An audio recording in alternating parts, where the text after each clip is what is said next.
Much of the reason for Han's success was the long reign of the dynasty's greatest and most energetic ruler, Han Wudi, or the Martial Emperor, who occupied the throne for 54 years, from 141 to 87 BC. Han Wudi pursued two policies in particular: administrative centralization and imperial expansion. Domestically, Han Wudi worked to increase the authority and the prestige of the central government. He broke the power of the nobility by decreeing that the domains of his vassals be divided between all of the sons at the time of their death, rather than being passed on to the eldest. He decreed that vassals were forbidden to pass on their lands to adopted children, and if they died without a legitimate heir, those estates were confiscated by the government. Some vassals' lands were seized by administrators for various pretexts, and the vassals were thus relegated to the status of commoners. He built a bureaucracy to administer his empire and sent imperial officers to implement his policies and maintain order in administrative provinces and districts.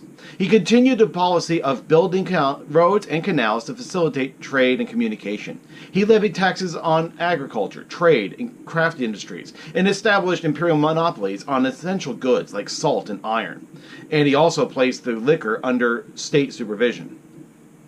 Wudi faced serious problems of recruitment. He needed thousands of learned individuals to run his bureaucracy, but education in China took place largely on an individual ad hoc basis. There was no system to provide continuous supply of candidates for office. Han Wudi established, therefore, an imperial institute of higher learning that prepared young men for government careers. Students studied Confucian classics and would take formal exams for governmental positions. This was the creation of the first professional civil service.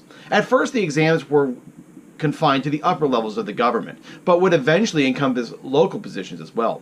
Any Chinese man could take the exams, but it was only those who were educated who had any real hope to pass them.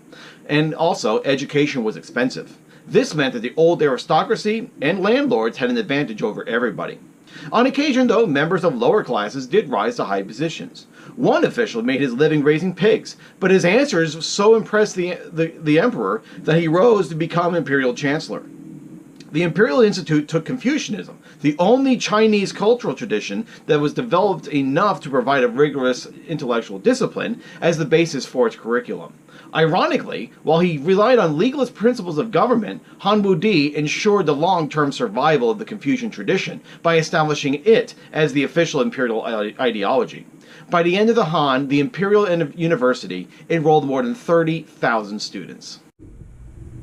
Han Wudi also pursued a foreign policy of expansion. He invaded northern Vietnam, Korea, subjected them to Han rule, and brought them into Chinese society.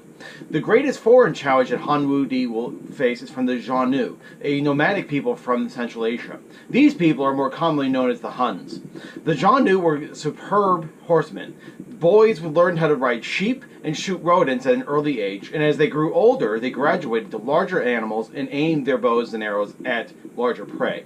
Their mobility offered the Xiongnu a distinct advantage. During the reign of Modu, the most successful leader, the Xiongnu ruled a federation of nomadic peoples from the Aral Sea to the Yellow Sea. Modu brought a strict military discipline to the Xiongnu. Liu Bang tried to buy them off through gifts and the marriage of his daughter to a senior chieftain, but ultimately he decided to go on the defensive against the Xiongnu. He invaded Central Asia and brought much of the Xiongnu under his control.